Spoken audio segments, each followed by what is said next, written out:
Olá pessoal, vamos aguardar o pessoal entrar aí.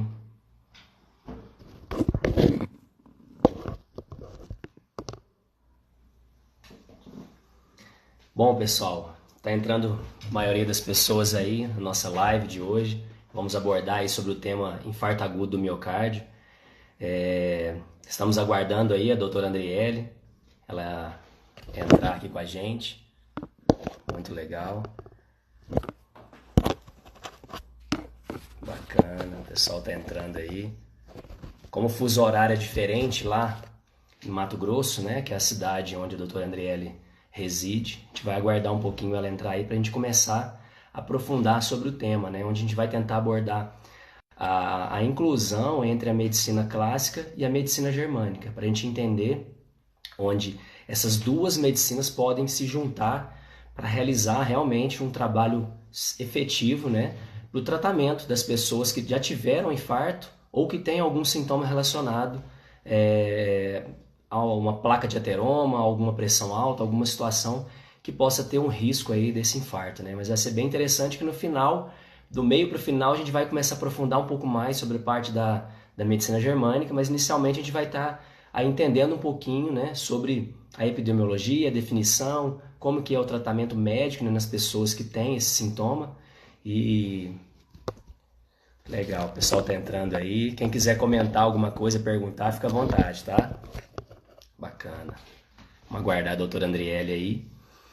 Bom, assim, de antemão é de suma importância, né, essa visão entre essas medicinas, entre a medicina clássica, vamos chamar assim, e a medicina germânica, onde a gente jamais tenta desvincular, né, ou desmerecer o trabalho médico, muito pelo contrário, é de suma importância o trabalho médico junto com a medicina germânica, porque quando a gente entende a real causa do problema, né, onde o tipo de estresse, alterações hormonais que influenciam demais no meu corpo, e a gente começa a atender, entender principalmente a relação entre a medicina, o que a medicina faz de medicamento, né, o que ela faz de procedimento cirúrgico, onde ela salva muitas vidas, é de suma importância essa interação. A gente vai ver isso aí mais à frente.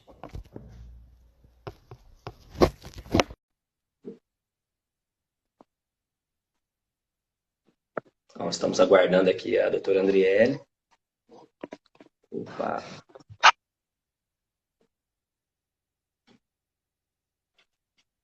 vamos aguardar mais um pouco aí. Todos estão me ouvindo? Coloca um joinha aí, quem estiver ouvindo, por favor. A gente vai abordar aí bastante coisa interessante, né, com alguns artigos que eu selecionei, alguns artigos de alto impacto, né, alguns ensaios clínicos randomizados, algumas revisões sistemáticas. Vai ser bem interessante. Parece que deu um problema na conexão da doutora Andriele aqui. Vamos aguardar. Legal. Bacana.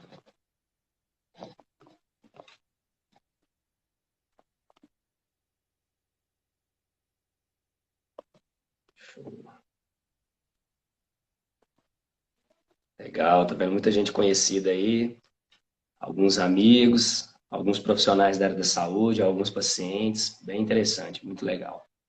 Bom, a gente vai usar também alguns termos técnicos, qualquer dúvida que vocês tiverem podem estar perguntando aí que a gente esclarece, tá? Vamos aguardar aqui, doutora Andriele.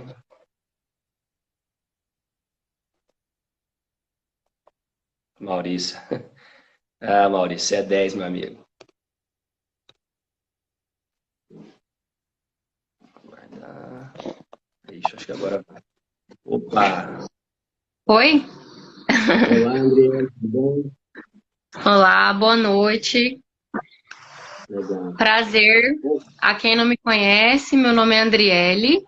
Eu sou médica. No momento sou residente em clínica médica. Atuo aqui no Hospital Regional do Mato Grosso do Sul. E fui convidada hoje pelo Dr. Denison, fisioterapeuta especialista em microfisioterapia e nova medicina germânica, para estar participando desse vídeo com vocês e discutindo um pouco sobre o infarto agudo do miocárdio, correlacionando tanto a medicina clássica, que é a que eu trabalho, com a nova medicina germânica, que é com o Dr. Denison trabalha. Legal. Bom, pessoal, de antemão, né, não sei se a maioria talvez conhece, mas alguns não.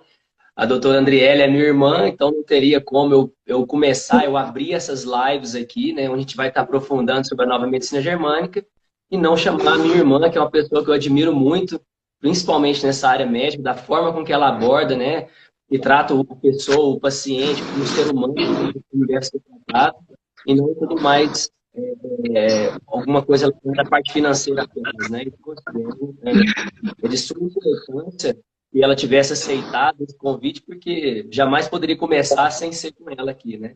Então, esse é meu agradecimento por você ter aceitado o meu convite para participar aqui. E vamos começar aí a falar então do infarto agudo do miocárdio. Sim, vamos lá. Legal. É, Diga pra gente sobre a definição. O que seria o infarto agudo do miocárdio, Andriele?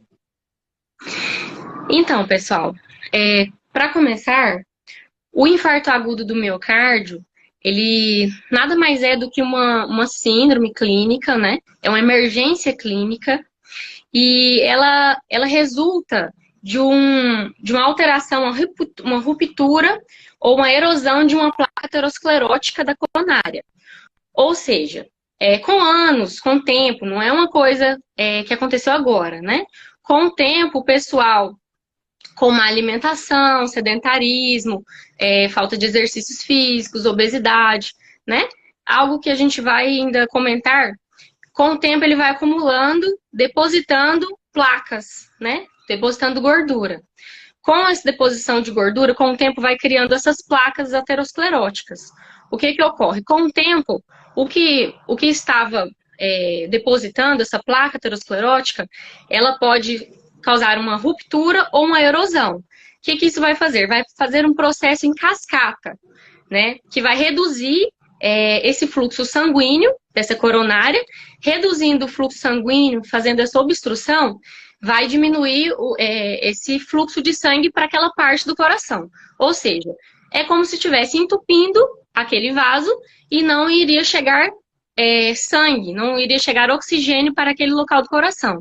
Então, infarto nada mais é do que isso, é uma obstrução do fluxo da coronária, que são as duas artérias que irrigam o coração. Tem a coronária direita e a coronária esquerda. E dependendo do local dessa obstrução, vai ter um desfecho clínico diferente para esse paciente. Mas se trata de uma emergência clínica, é algo que tem que ser sempre tem que ser preocupado pelo paciente em sentir essa dor torácica e tem que ser preocupado também do médico estar fazendo esse diagnóstico rápido, esse atendimento. O atendimento nas primeiras horas é primordial para o paciente que está infartado. Até porque a gente sempre brinca, mas é verdade, tempo é músculo. Então, a partir do momento que você deu o diagnóstico e você iniciou o tratamento para esse paciente, você está reduzindo com certeza a mortalidade desse paciente.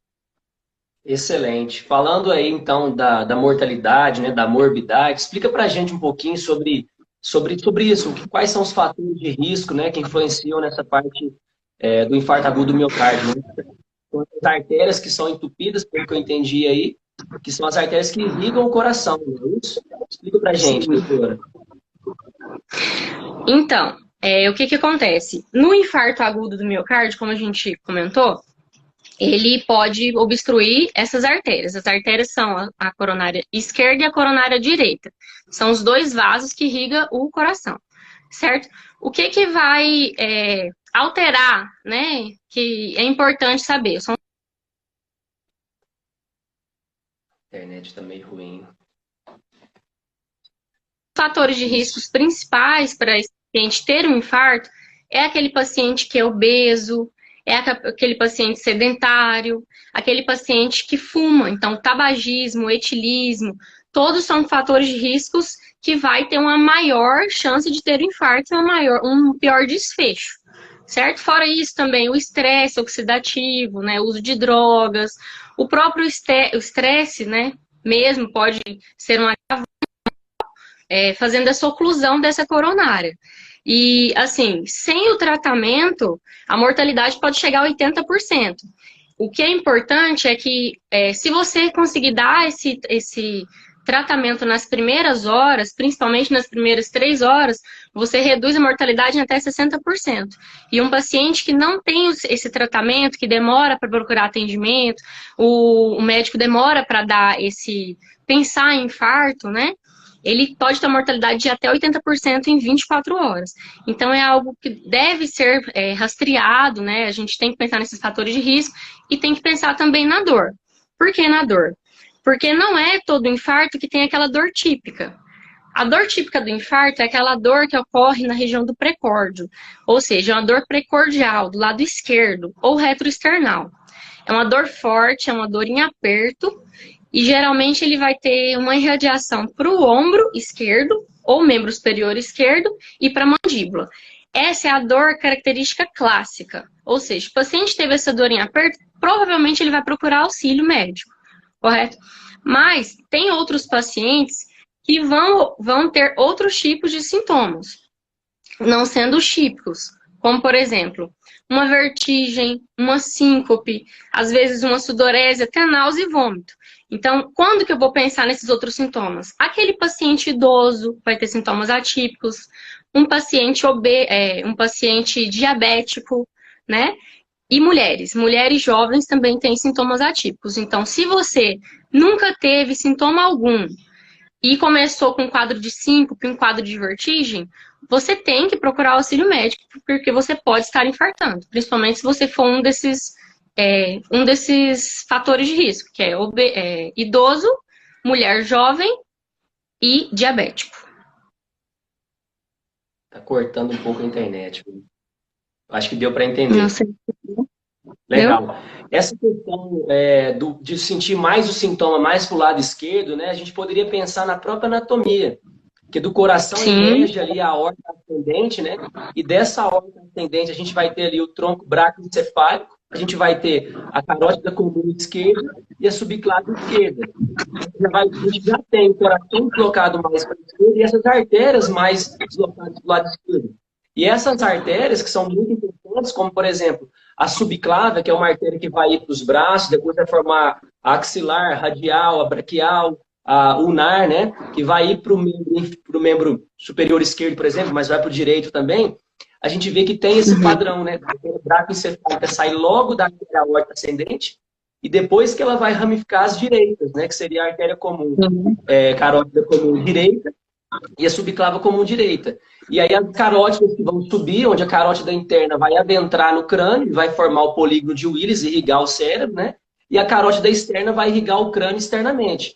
A gente tem ainda das subclaves, direita e esquerda, onde vai ir posteriormente, na região atrás do pescoço, onde vai entrar no forame da C6 e vai entrar até chegar no crânio, no forame magno, que é um buraquinho que tem na base do crânio, e vai entrar dentro do crânio para irrigar o crânio. Ou seja, o coração tem uma ligação direta com até problemas vasculares, né?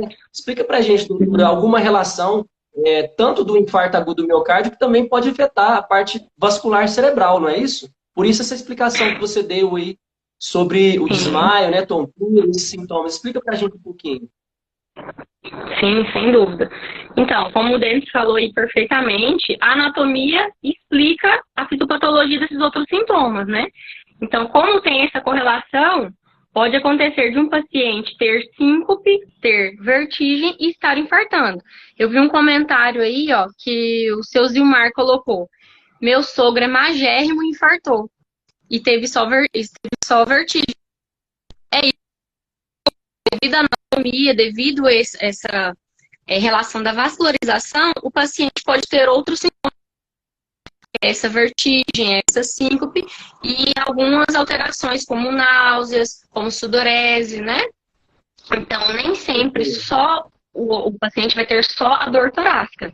Ele vai ter outros sintomas atípicos. Sempre que você nunca teve síncope, nunca, e de repente você tem um desmaio, você apaga, não é normal. Então, é algo que tem que ser investigado, principalmente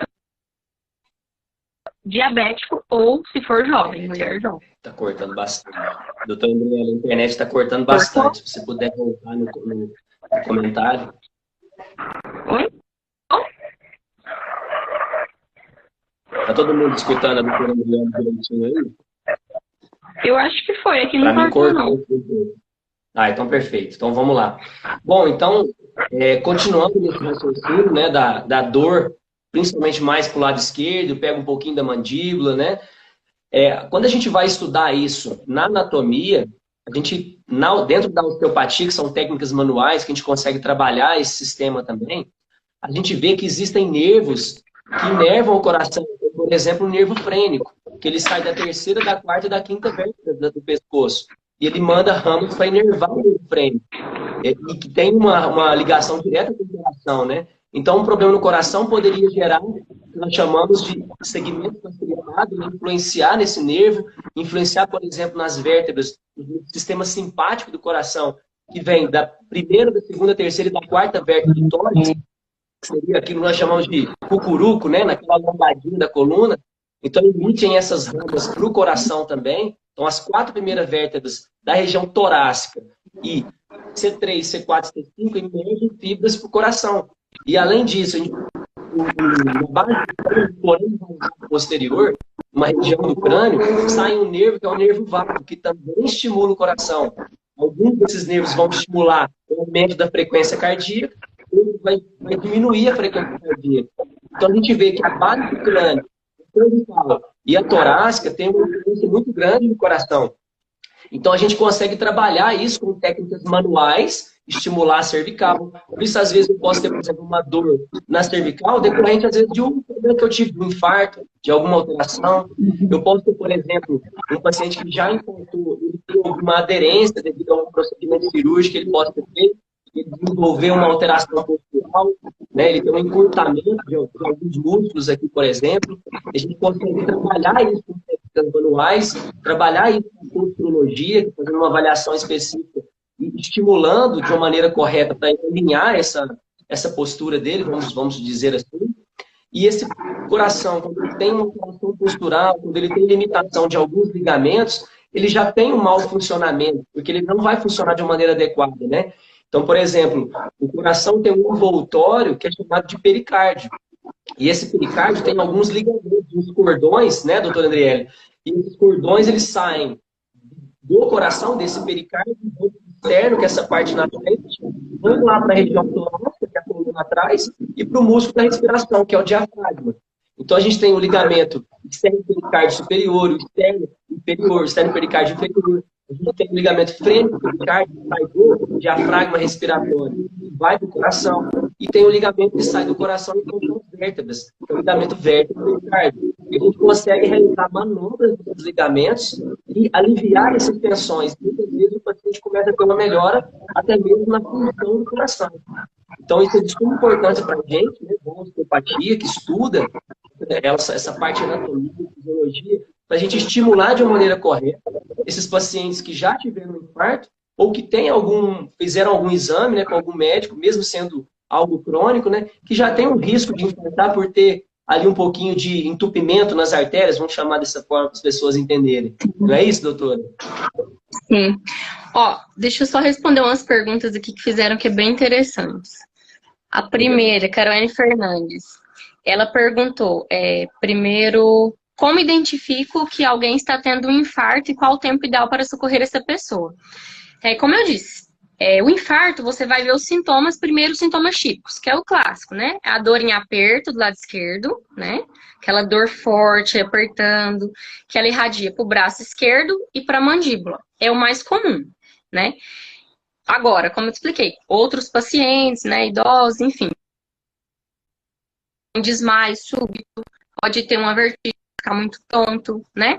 Paciente que fica muito sudoreico, muito taquicárdico, respirando muito rápido. Então, isso aí é sintomas que você tem que preocupar e pode ser sim infarto. Mas também pode ser várias outras coisas. Nem tudo que dói no peito é infarto. Mas toda dor no peito tem que ser pesquisada infarto. Aí a gente falou qual o tempo. Na própria relação anatômica, doutora Andriele, a gente vê então que essas artérias subclávias que emerge, né, a artéria vertebral, que vai para irrigar o nosso cérebro, uma das partes, junto com a carótida interna, a gente vê que tem até um teste na osteopatia, que quando a gente faz esse teste no pescoço, para verificar se tem uma compressão daquele lado, que é chamado de teste de Decline, e a pessoa apresenta esses sintomas, ou estagno, ou apresenta vômito, ou apresenta tontura, vertigem, tem uma relação direta com algum problema vascular. E a gente já encaminha direto para o médico. Então é muito importante, você que teve algum sintoma de tontura, desses sintomas que o doutor Andriele descreveu, procurar o seu médico responsável para fazer, né, uma consulta, para fazer os exames, para verificar se não tem alguma alteração vascular. Tanto que a gente, na osteopatia, quando fazemos esses testes e o paciente apresenta esse tipo de sintoma, não realizamos nenhum tipo de técnica de alta velocidade. A gente já encaminha direto para o médico para fazer os exames de rotina e ver se tem alguma alteração. E aí sim, se o médico avaliar e falar assim, olha, não tem nada específico que pode causar um problema, aí a gente realiza o tratamento. Porque às vezes o paciente me procurou falando de uma dor no pescoço. E não foi uma dor no pescoço devido a essa artéria.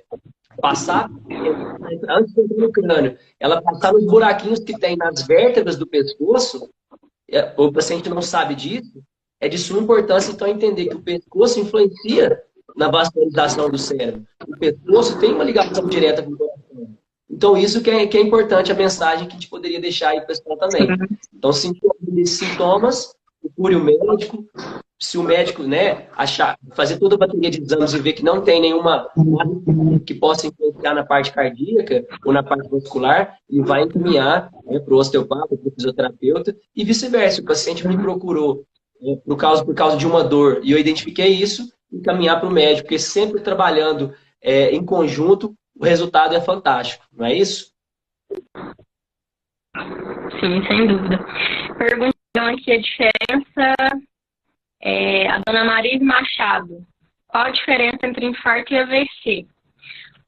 O infarto, ele é uma obstrução do vaso no coração, é quando entope o vaso no coração. Infarto é aquela área, ou seja, aquela área ficou sem sangue, ficou sem oxigênio, morreu, entre aspas. Então, é um entupimento no coração. O AVC é o mesmo que na cabeça. Aí estão nas artérias, nos vasos. Infarto no coração. Para mim, está cortando um pouco. Tá cortando. Instrução do vaso. Claro que no AVC tem diferença entre o AVC isquêmico e o AVC hemorrágico. O isquêmico é quando obstrui e o hemorrágico é quando ele extravasa esse sangue. Certo? Não sei se correspondido. E sobre como procurar ajuda o mais rápido possível. Você teve uma dor precordial, imediatamente ao hospital, tem que ir. Por quê? Porque é muito importante para ver o tratamento desse paciente. O padrão ouro para tratamento de intervenção percutânea coronariana, certo? É o melhor. Por quê? Porque está obstruído, eu vou entrar com um balão, vou colocar o stent e vai abrir esse vaso e vai permitir o fluxo de sangue. Se você realizar esse procedimento o mais rápido possível, aquela área que está sofrendo, que está com isquemia, que está com pouco oxigênio, ela não vai ter tantas sequelas. Agora, se demora o tratamento, aí provavelmente vai ter sequelas. A gente indica essa angioplastia, que é o padrão ouro melhor, se você tem como mandar esse paciente, se você tem 120 minutos para mandar esse paciente, ou seja, você pegou esse paciente no interior, vamos supor, você é médico, atendeu esse paciente no interior, está com dor torácica, você acha que é infarto, viu um eletrosugestivo de infarto, parece infarto? Vou mandar para uma unidade que tem angioplastia.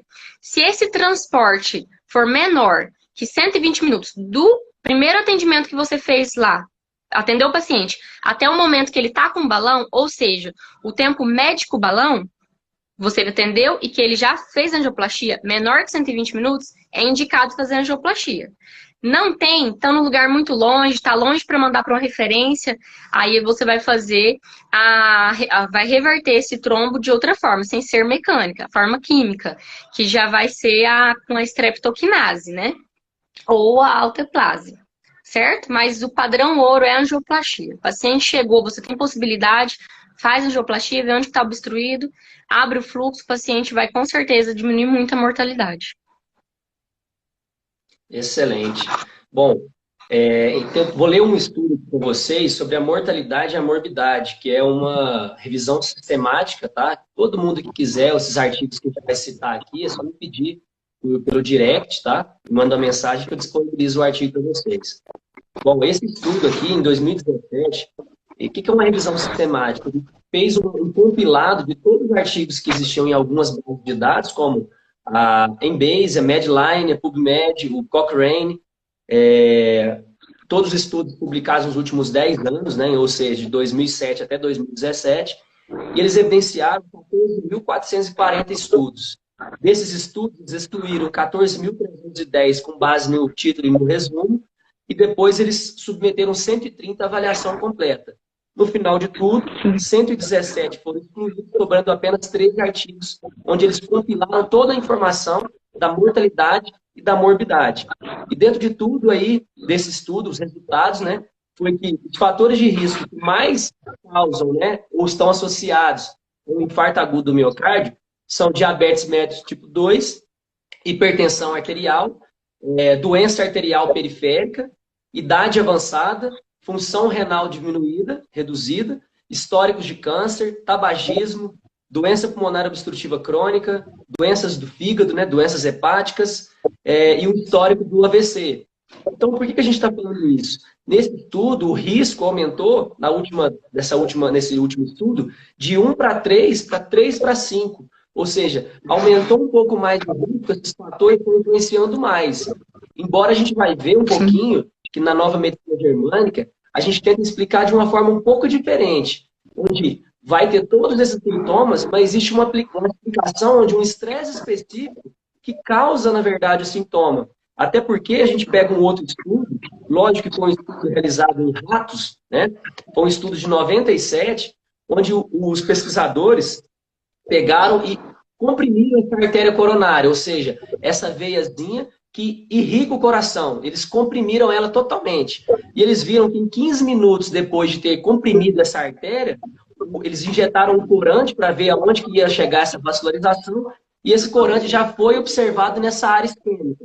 30 minutos depois dessa oclusão, né, o corante já apareceu nos capilares ao redor. E depois de 1 hora, já tinha vascularização quase que completa. E a 3 horas já tinha uma vascularização quase que normal. O que significa tudo isso? Nesse estudo, eles mostraram que existe uma vascularização colateral, ou seja, eu comprimi essa artéria super importante para o coração, mas meu corpo gerou algumas ramificações e conseguiu manter o suprimento para o coração funcionar. Mostrando que, às vezes, não é só essa compressão da artéria que é o principal para me causar um infarto. Pode ter alguns outros fatores. A gente vai citar em alguns outros artigos mais na frente. Explica para a gente, doutora, por que às vezes isso pode ser diferente num adulto jovem e num adulto idoso, onde aparentemente alguns estudos mostram que nos idosos já começa a aparecer essa vascularização colateral. Explica para a gente um pouquinho sobre isso.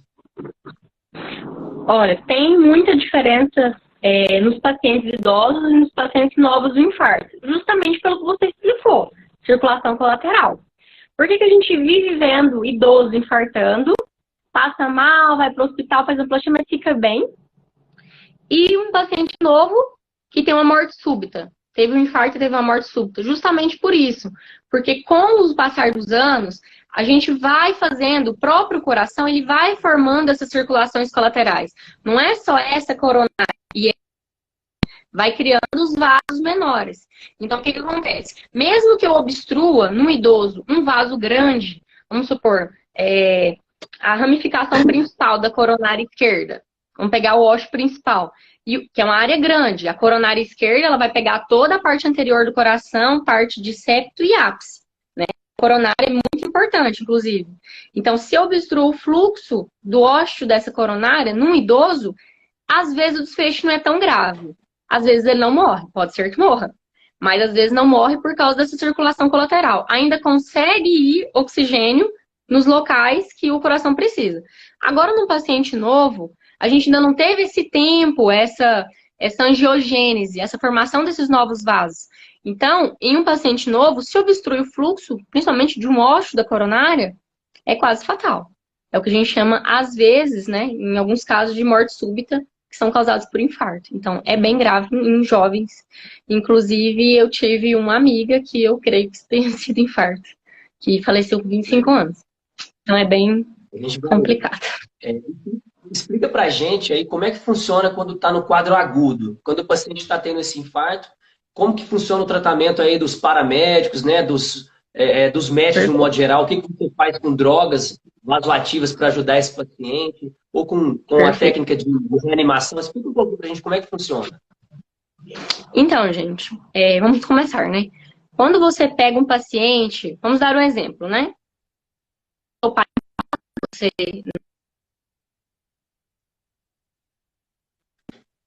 né? O que você vai fazer? Primeira coisa, não tá normal, não é uma coisa habitual dele, tá com uma dor característica, hospital. É primordial procurar o hospital assim que inicia a dor, porque isso ele vai definir muito não só a mortalidade desse paciente, como as sequelas, que foi o que o Dr. Denison disse anteriormente. Foi para o hospital. Chegou no hospital, o que o médico vai fazer? Primeira coisa, pegou o paciente, vai monitorizar o paciente, né? A gente vai ver essa onda do eletro dos pacientes, vai colocar um acesso venoso nesse paciente para a gente administrar drogas e, se necessário, vai colocar oxigênio. Por que se necessário? Porque geralmente a gente utiliza o oxigênio quando o paciente está ou taquipneico, com muito esforço respiratório, ou a partir da saturação de oxigênio. Geralmente a gente coloca a partir de uma saturação de 94%, mas alguns estudos, eles indicam que a gente só utilize a partir de 90, abaixo de 90%. Por quê? Porque esse oxigênio a mais, ele pode trazer mais malefício do que benefício, porque ele não vai oxigenar necessariamente esse paciente. Não significa que se você colocar um oxigênio a 100% no paciente, que ele vai estar oxigenando a 100%. Então, a gente utiliza, se necessário, o oxigênio, monitoriza esse paciente, faz um eletro nos primeiros 5 minutos, é primordial, né? E já pega acesso, coleta exames, que principal são as enzimas cardíacas, né? CKNAC, CKMB e troponina, principal é troponina. E vamos monitorizar esse paciente. Chegou, monitorizou, fez o acesso periférico, como administrar as drogas. Quais são as drogas?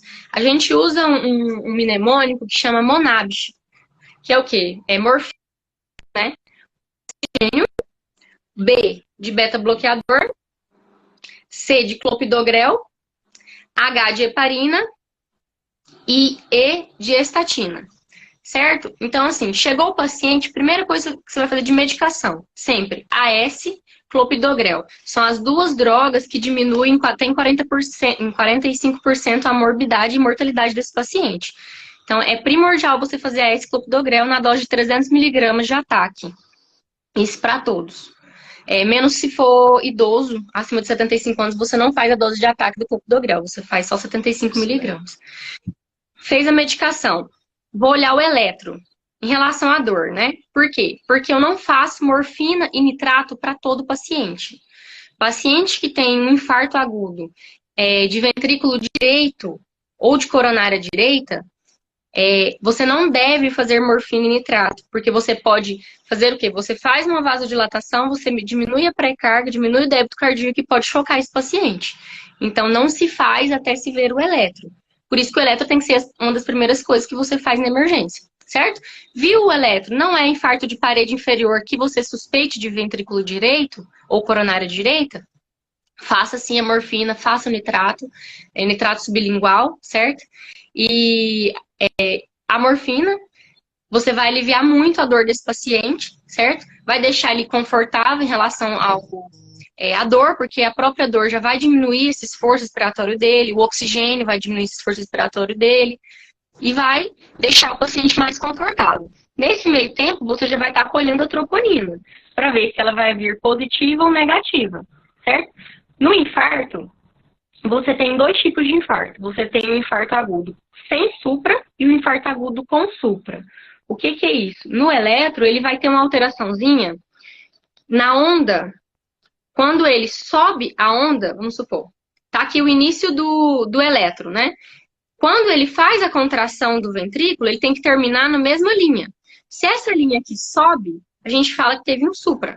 Então, se tem essa elevação desse ponto, se diz infarto com supra. O que significa esse infarto com supra?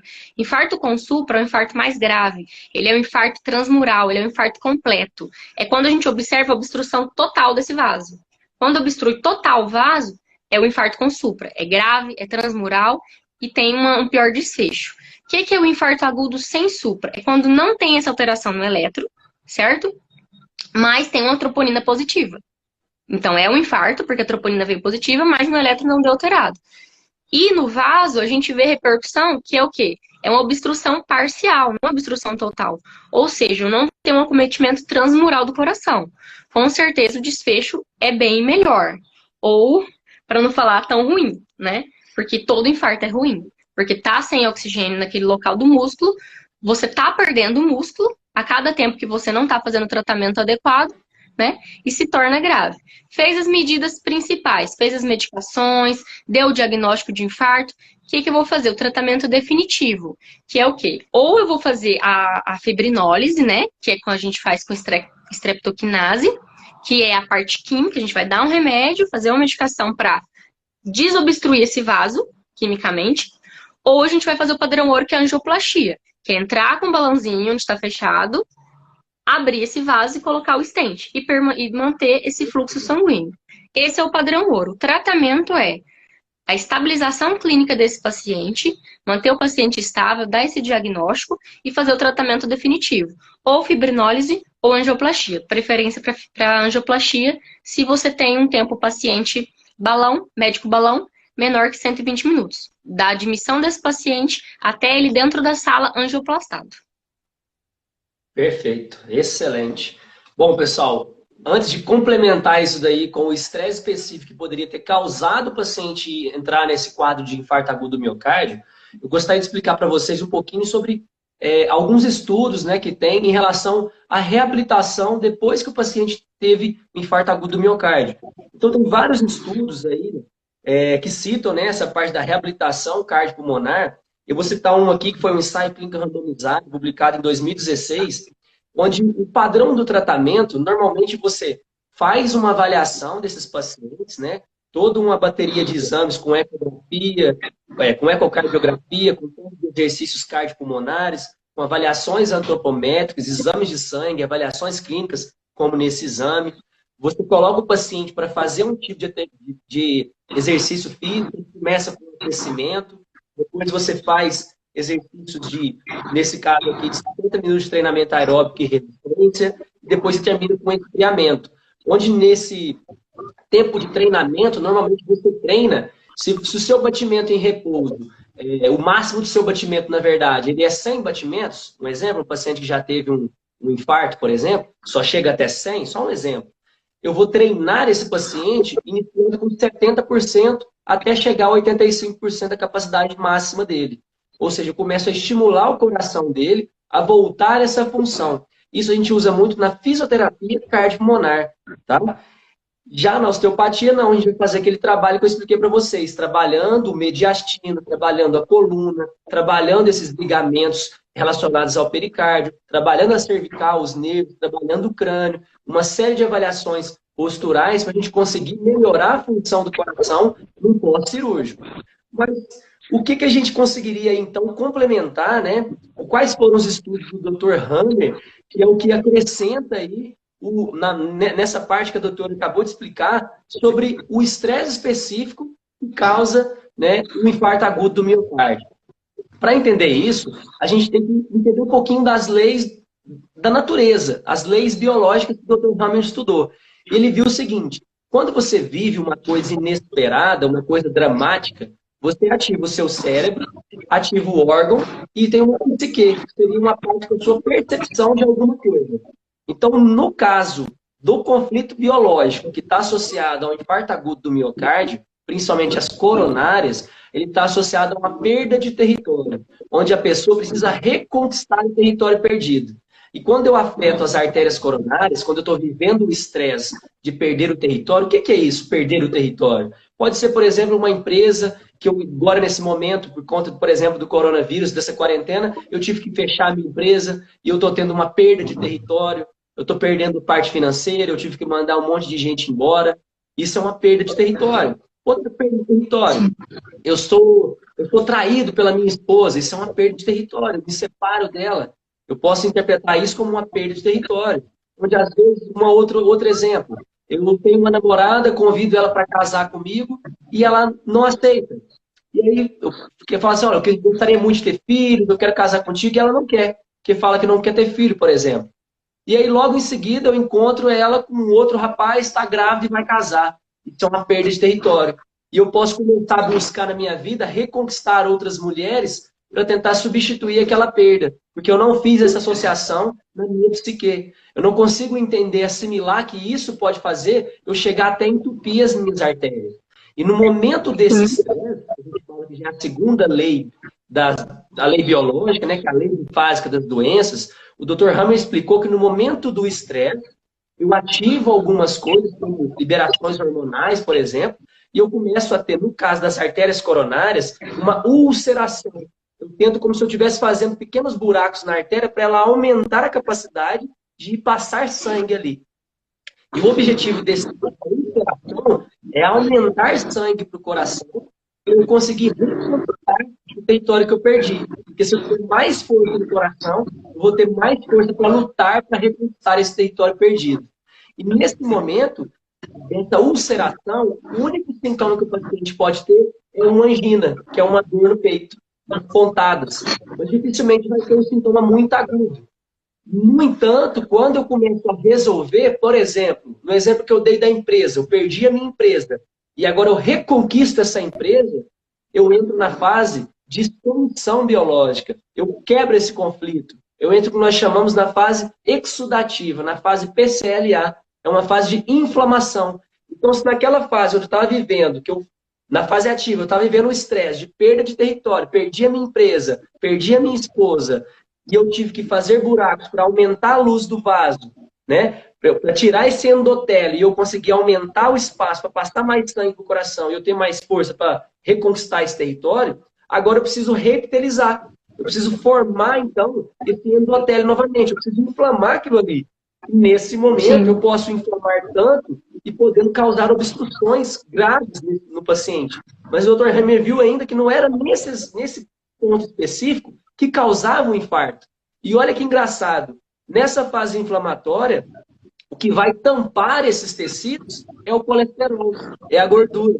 Então a gente entende do mesmo raciocínio médico que a gordura ela vai tampar, então ajudar essa formação desse endotélio, nessas lesões que eu mesmo ativei de acordo com esse conflito biológico que eu vivi, e depois que eu continuando o processo de cicatrização, eu vou ter uma crise. É como se eu estivesse acelerando de novo, igual lá quando eu estava vivendo aquele estresse, que é uma tentativa brusca de eliminar líquidos na maioria dos tecidos. E nesse caso, é como se eu estivesse eliminando esses dejetos celulares, essas células que morreram lá na fase ativa, eu preciso eliminá-las. Nessa crise, que dura em torno de 10 a 20 segundos, podendo ter várias e várias crises, é onde ocorre o infarto agudo do miocárdio. Onde eu posso ter, né, esse deslocamento do trombo, que a gente fala, e podendo causar um problema grave nesses pacientes.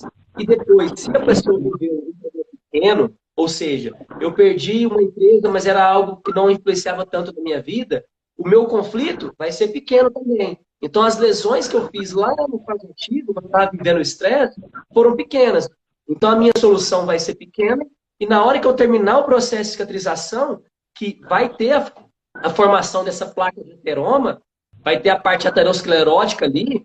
Então, no final, se eu passei por todas essas fases, vivi esses conflitos pequenos, eu cicatrizei, tive essa crise, não chegou a me dar um infarto porque era um conflito pequeno, eu volto, desço de novo, desacelero, onde meu coração vai entrar em bradicardia novamente, e eu vou cicatrizar, reparar esses tecidos. Então, quando eu estou vivendo o estresse, meu coração acelera. Quando eu estou desacelerando para recuperar os tecidos, meu coração começa a bombear de uma forma mais baixa, que a gente chama de bradicardia. E depois, lá no final da cicatrização, que eu vou ter essas placas de ateroma. Por isso, muitos idosos que viveram ao longo da vida perdas de território pequenas, têm essas placas de ateroma. O problema grave é quando você vive uma perda de território muito grande, onde você teve uma traição, perdeu sua empresa, uma coisa muito impactante. E aí, na solução biológica, eu posso ter um infarto fulminante.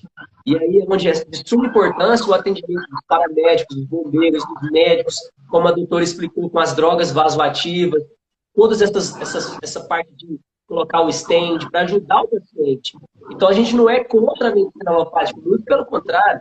a gente entende que as duas medicinas têm que atuar em equilíbrio. E quando a gente atua em equilíbrio, entendendo, olha, esse paciente teve um infarto, não sei qual foi a causa, mas ele está infartado, eu não vou virar para ele e falar assim, olha, você está perdendo território, não tem nada a ver. Eu estou no momento de urgência, eu tenho que salvar a vida desse paciente. Depois, que é interessante eu começar a abordar, entendendo esse paciente como um todo, tentando entender, assim, qual será a situação que ele está lutando para reconquistar algo. E muitas vezes, quando a gente vive vários conflitos, né, o Dr. Hamer ainda fala que quando você vive mais de um conflito de perda de território simultâneo, você cria uma balança no seu cérebro, que ele chama isso de constelação esquizofrênica. E essa constelação, essa balança, onde o lado direito do cérebro, você dividindo o cérebro ao meio, o hemicórtex direito, ele está regido pela testosterona, e o hemicórtex esquerdo está regido pelo estrógeno, os hormônios femininos, onde o território do lado direito tem muita relação com as artérias coronárias, uma parte específica, né, o que a gente chama de conflito de território, ele é regido no lobo temporal direito, ele controla as artérias coronárias, então a gente vê que tem até algumas pesquisas, alguns artigos na própria medicina clássica que estuda a testosterona e mostra a influência sobre as artérias coronárias. Eu vou ler um aqui para vocês, ó. Esse estudo, ele fez associação entre os níveis androgênicos, os níveis hormonais, com a doença da artéria coronária prematura em homens. E o que ele mostrou? Fazendo uma análise de regressão logística, colocando todas as variáveis que influenciavam no sintoma das artérias coronárias, do infarto, ele viu que a testosterona era um fator de risco, a hiperlipidemia, ou seja, o colesterol alto, exatamente por essa formação que eu acabei de citar, e o tabagismo, porque é químico. O fumo ele é algo químico, ele não entra na biologia, certo? E a conclusão do estudo foi que o baixo nível de testosterona pode estar relacionado ao desenvolvimento de artéria, da doença arterial coronariana prematura. Então, mostrando que isso pode ter uma associação. Aí um outro estudo publicado no Journal of American College of Cardiology, ou no Jornal Americano de Cardiologia, em 2016, estudando as doenças cardiovasculares e a testosterona, ele viu que a testosterona ela é o principal hormônio masculino. A gente está falando mais do homem, mas a mulher também recebe estímulos da testosterona. À medida que os homens vão envelhecendo, os níveis de testosterona vão diminuindo. E aí começa a diminuir o libido, que é a parte sexual, começa a diminuir, a gerar alterações vasomotoras, ou seja, nos vasos sanguíneos, a diminuição da densidade do osso, porque a testosterona regula tudo isso, né? Outros sintomas incluem como depressão, que a gente vai ver essa associação do lobo temporal direito na nova medicina germânica, fadiga, que é o cansaço, disfunções eréteis, redução da força muscular e massa muscular, e outros níveis mostraram que níveis baixos de testosterona estão associados com mais aterosclerose, que são essas placas dentro das artérias. E o que a gente consegue ver isso? A testosterona, pessoal, ela tem uma ação lá no rim, onde ela estimula um hormônio chamado de eritropoína, e ela estimula a formação dos glóbulos vermelhos. Então, para a gente entender que a testosterona tem uma relação com outro hormônio, que estimula também a formação do sangue ali, os glóbulos vermelhos, a gente já começa a ter uma relação direta da testosterona com a parte cardiovascular, por exemplo, além de várias outras funções. Então, o que a gente consegue trazer de hipótese nisso? Um outro estudo interessante, que um ensaio clínico randomizado estudou, né, durante um ano, administrando testosterona para homens que tinham baixa de testosterona, e estudaram 165 homens com a média de idade de 71 anos, ou já eram mais idosos, administraram então a reposição hormonal com testosterona e viu que a placa começou a diminuir. Essa placa de ateroma, né, essa gordura começou a diminuir lá nas artérias. Só que esse estudo não deu uma diferença estatisticamente significante, porque ele não deu um P menor que 0,05. Ele deu um P de 0,12, mostrando uma tendência. Então, o que a gente consegue trazer disso para a nova medicina germânica? O que o Dr. Hamer mostrou isso nos estudos dele? Ele mostrou que quando a gente vive um problema de perda de território, como eu descrevi, e eu vivo mais de um problema ao mesmo tempo, eu ativo as artérias coronárias do lado direito e as veias coronárias do lado esquerdo. E eu crio uma balança. E essa balança, quando eu peso mais do lado direito, que eu diminuo a testosterona, eu começo a ter padrões mais depressivos. Por isso, esses estudos mostram que tem uma associação com a testosterona e você ficar um pouco mais deprimido. certo? E, além disso, mostrando esses riscos cardiovasculares, onde lá naquela crise que eu mostrei, na fase ativa, estou vivendo a perda. Eu não vou ter muitos sintomas, somente uma angina, coração pode acelerar. Na fase de cura, eu já vou ter a repitelização do endotélio, então eu vou ter a tumefação ali, a inflamação, onde eu poderia já começar a apresentar sintomas de cansaço, fadiga, dores também. E depois eu vou ter a crise, que é onde ocorre o infarto. Nessa crise, que é o mais importante, onde os estudos da medicina clássica estudaram esses hormônios da testosterona, mostrando que ela influencia também, né, nessa relação com o infarto agudo do miocárdio. Bem interessante, doutor, você comentar. É muito interessante ver em relação à nova medicina germânica com a medicina clássica, né? Igual ele estava explicando anteriormente em relação do estresse, né? Esse estresse, o que ele explicou, nada mais é do que o estresse oxidativo do vaso, que vai fazer essa relação da placa com a glicose, né? Então foi muito bem colocado, muito bem explicado. Essa relação da testosterona é algo, né, novo que a gente está vendo, é algo que até eu aprendi com ele, né? Foi muito bem explicado. E eu vi uma pergunta aqui e eu ia responder. Primeiro, a Caroline Fernandes perguntou sobre se aquela área morre. Quando infarta, é por isso que eu te falei o tempo do atendimento. Se você tem um atendimento rápido, tempo é músculo. Então, quanto mais rápido você atende, você dá o diagnóstico e dá o tratamento, aquela área que ficou sem o fluxo de oxigênio, ela pode ter, sim, menores sequelas. Onde obstrui o fluxo, onde está sem fluxo, ele vai ter uma área de lesão, ele vai ter uma área de isquemia e uma área de necrose, de morte celular. Ou seja, é como se aquele pedacinho do coração morresse, certo? Então, quanto mais tempo fica infartado, mais pode aumentar essa área de isquemia. Um exemplo clássico do seu avô. Ele foi um paciente que deu o diagnóstico dele só com vertigem. Ele só ficou tonto, levou para o hospital, ninguém pensou em infarto para ele. Ele ficou 11 horas para pensar em fazer um eletro nele, né? Então, quando deram o diagnóstico para ele, já tinha passado bem mais de 12 horas, que é o tempo, assim, máximo que a gente vê de intervenção para não ter sequela. Então, ele teve sequela, que foi o quê? A insuficiência cardíaca. O que é? Aquela área do coração morreu, praticamente, em termos leigos, e aí aquela área do coração que morreu, que tá necrosada, ela não vai conseguir fazer contração. Então, se ela não contrai, ela é deficiente. Ou seja, eu fico um paciente com insuficiência cardíaca, que é o que geralmente se apresenta de sequela. Aí tem as manobras que o doutor estava dizendo, em relação à manipulação, para estar ajudando esse paciente, né? Você quer falar alguma coisa nisso, Dani? Não, então, em relação a necrose tecidual da parte miocárdica já tem a ver mais com o mesoderma novo, que é um outro tecido embrionário, que é da parte miocárdica mesmo. Aí o conflito biológico seria outra coisa. Seria, por exemplo, me sentir oprimido, sobrecarregado. Muitos pacientes colocam, isso é demais para mim, isso é demais para o meu coração aguentar. Então, quando eu estou sobrecarregado, seja no trabalho, seja em casa, eu começo a sobrecarregar a parte cardíaca, onde a parte do ventrículo esquerdo vai ser uma coisa, a da direita vai ser outra coisa. Mas eu acho que isso seria um papo mais para uma outra live. A gente estava abordando mais em relação à própria isquemia, né, do infarto agudo do miocárdio. Mas entendendo, de um modo geral, que o coração, ele vai ter... Eu gosto de explicar, como eu falei esse termo da embriologia, que é uma das bases da nova medicina germânica. Você imagina um ovo.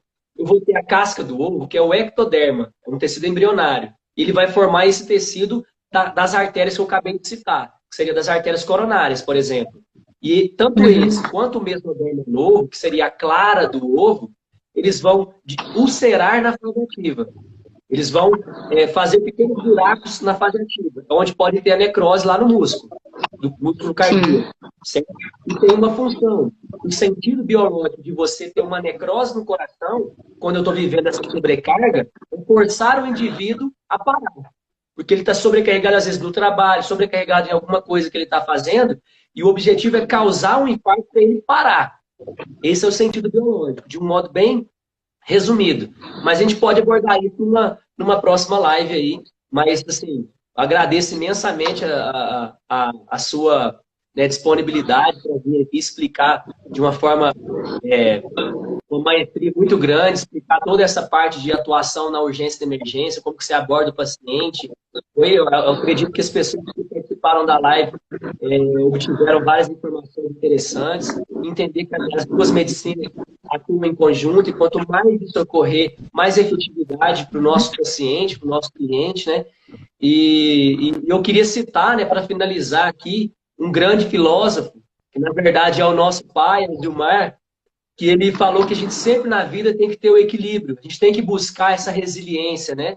A gente precisa buscar esse equilíbrio. No momento eu posso precisar mais da medicina clássica, no momento eu posso precisar mais da medicina germânica ou de qualquer outra medicina alternativa, e quando as duas atuam, a gente consegue equilibrar, o resultado é fantástico. Então, foi um dos ensinamentos que eu creio que ele ensinou para você também, a mim, que foi de suma importância para a minha vida, onde no início, quando você faz qualquer tipo de curso, você fica empolgado e você vê que aquilo faz muito sentido, né?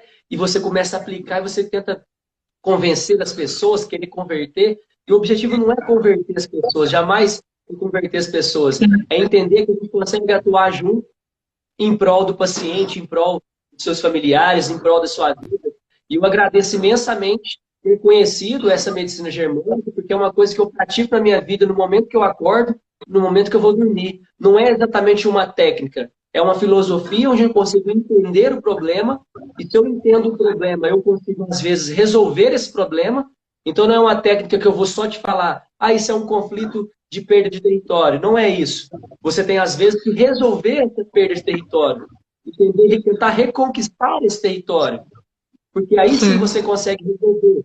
E o Dr. Hammer mostrou ainda que quando você fica muito tempo vivendo essa perda, você pode ter um infarto fulminante, porque você ficou muito tempo fazendo buracos lá na fase ativa, fazendo úlceras. E agora você vai ter muito tempo inflamando. Ou seja, a massa do conflito é muito grande. E às vezes o paciente pode vir a óbito.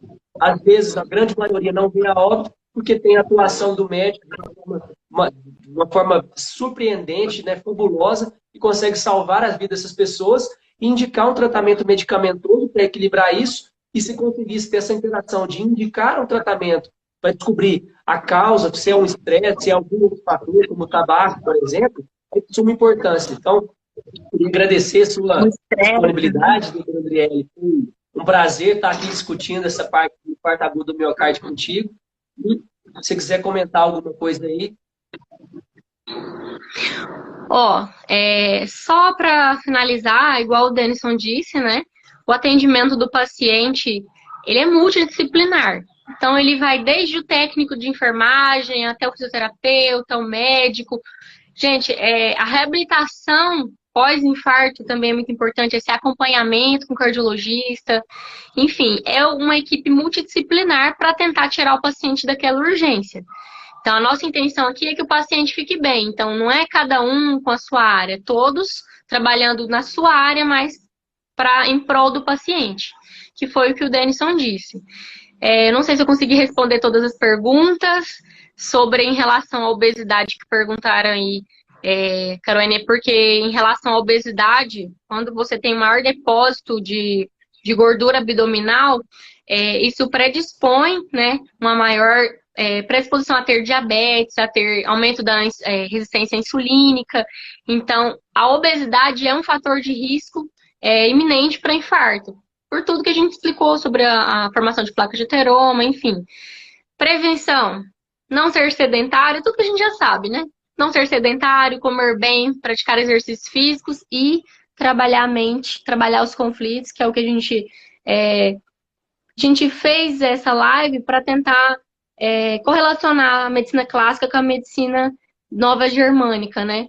Porque não é só a urgência, igual o Dente explicou, que vai salvar o paciente. É antes para prevenir essa urgência e depois. Então, é importante fazer esse tratamento, é importante fazer esse acompanhamento multidisciplinar em conjunto. E eu sou muito feliz em ter você como meu irmão, porque você é uma pessoa maravilhosa. E às vezes a gente não... Às vezes fica em divergência, né?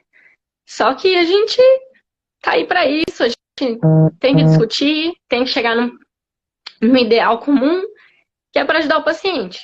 Então, eu sou muito orgulhosa de ser sua irmã, sou muito orgulhosa do profissional que você é, eu te acho maravilhoso e Bom, vai só tenho acabar a orgulho de live, você. mas depois você continua me agradecendo.